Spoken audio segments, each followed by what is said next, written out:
Want to know about the bravest girl I've ever met? She was no bigger than you, but she walked straight into the scariest forest in all of Russia, armed with nothing but a wooden doll the size of her thumb. Sounds absolutely bonkers, doesn't it? But sometimes the tiniest things carry the strongest magic. Now, close your eyes and come with me into the forest of stories. Oh my goodness, Russia! Picture snow so white it sparkles like crushed diamonds and forests so deep and green they seem to whisper secrets to each other.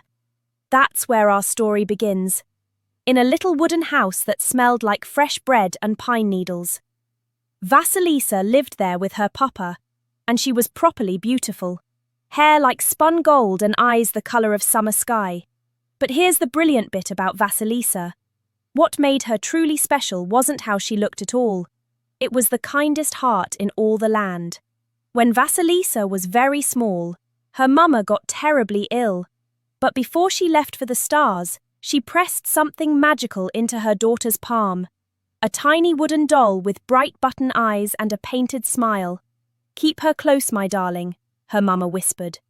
"When the world gets scary, she'll help you remember who you are." Now you know what happens in stories like this, don't you?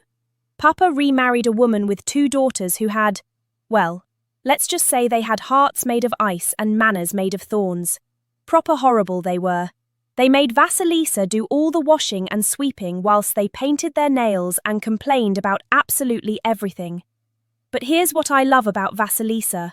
She never grumbled back. She just whispered to her little doll, and somehow the work always got done faster. Then came the night that changed everything. The fire in their house went out completely, not a single ember left glowing. In the bitter Russian winter, this meant they'd all freeze like ice sculptures. "Someone must fetch fire from Baba Yaga," said the wicked stepmother with the nastiest smile you've ever seen. "Vasilisa, off you go." Now everyone in Russia knows about Baba Yaga. She's got wild hair, iron teeth, and lives in a house that dances about on enormous chicken legs. Bonkers, but true. She's got quite the reputation for being grumpy with visitors who don't mind their manners. But Vasilisa, brilliant, brave Vasilisa, tucked her little doll into her pocket and stepped into the dark forest. The trees seemed to whisper warnings, and strange shadows danced between the branches, like they were putting on a show just for her. But every time her heart started going thump, thump, thump, she'd touch her pocket and feel the doll's tiny hand squeeze back. After walking for what felt like forever, she saw the most extraordinary sight. A house spinning round and round on enormous yellow chicken legs. Picture it, those legs scratching at the ground like a giant bird having a proper tantrum. "House! House!" called Vasilisa in her sweetest voice. "Please stop your dancing and let me in." Crash! The house slammed down and the door creaked open like a mouth full of secrets. Out stepped Baba Yaga herself, wild grey hair flying everywhere, nose so long it practically touched her chin, and teeth that gleamed like metal in the moonlight. She rode in this massive mortar, steering with the pestle like it was a boat. Vasilisa's heart did this enormous thump, thump, thump, like a drum in her chest, and her knees felt all wobbly. But she touched her pocket, where the little doll sat, and somehow that gave her just enough courage. "What do you want, little girl?" cackled Baba Yaga, her iron teeth clicking together like castanets. But Vasilisa curtsied politely, because her mama had taught her proper manners. "Please, Grandmother Yaga, our fire has died and my family will freeze. Could you spare us some flame?" Baba Yaga's eyes glittered dangerously. "Fire, is it? Nothing's free in my house, child. Work for it. 3 impossible tasks I'll give you. Complete them all, and you'll have your fire. Fail." She licked her iron lips. "Well, you'll be washing my dishes for 100 years. The first task was absolutely mental. A room piled ceiling high with millions of poppy seeds, all mixed up with dirt and pebbles. Like someone had turned the world's messiest spice rack upside down. Sort every single seed by sunrise, commanded Baba Yaga, or start scrubbing. Poor Vasilisa stared at the impossible mountain, and her tummy dropped like a stone. How could anyone possibly sort through all of that before sunrise? It felt like trying to count every star in the sky. But as soon as Baba Yaga stomped away, she pulled out her tiny doll. The little wooden figure's button eyes began to glow like tiny suns. "Don't worry, dear one," it whispered, in a voice like tinkling silver bells. "Sleep now. I'll handle this properly." When Vasilisa woke at dawn, every single poppy seed sat in neat little piles, separated from every speck of dirt.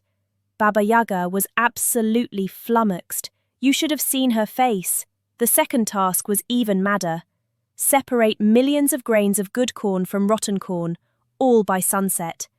Again, the magical doll worked through the day whilst Vasilisa rested. But the third task was the strangest of all. "Tomorrow," said Baba Yaga, "you must answer 3 questions truthfully, or you'll be scrubbing pots till you're old and grey." The next morning, Baba Yaga asked, "What did you see riding past at dawn?" "A man in white on a white horse," answered Vasilisa. "What did you see at noon?" "A man in red on a red horse." "And at midnight?" "A man in black on a black horse." Baba Yaga nodded slowly, and something fascinating happened to her iron face. "You speak truth, child. Those are my servants. White day, red sun, and black night. But tell me, how did you complete my impossible tasks?" Vasilisa touched her pocket gently. "My mother's blessing helps me, grandmother.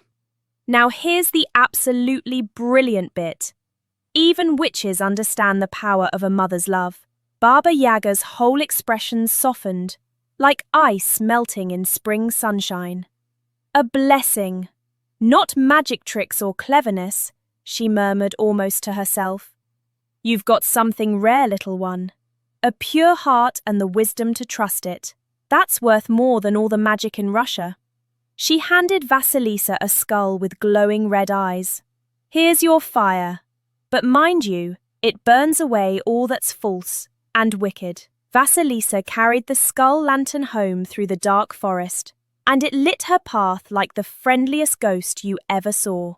When she arrived, the magical fire leaped into their cold hearth, warming the house beautifully. But then, and this is where it gets proper amazing, the fire began to glow brighter and brighter. The wicked stepmother and stepsisters, with their cruel, jealous hearts, simply vanished. Poof! Like smoke caught by the wind. From that day forward, Vasilisa and her papa lived happily in their cozy house. She kept her little doll close always, and whenever village children felt scared or lost, they'd come to hear her stories about trusting the love that lives inside you. You see, sometimes the most powerful magic isn't spells or potions. It's remembering who you are when everything feels impossible. Vasilisa's mama knew that love and wisdom, once given, never really leave us. They just get smaller and quieter, like a doll in your pocket, but they're always there when you need them most. Keep exploring, brave hearts. And remember, you carry more magic than you know.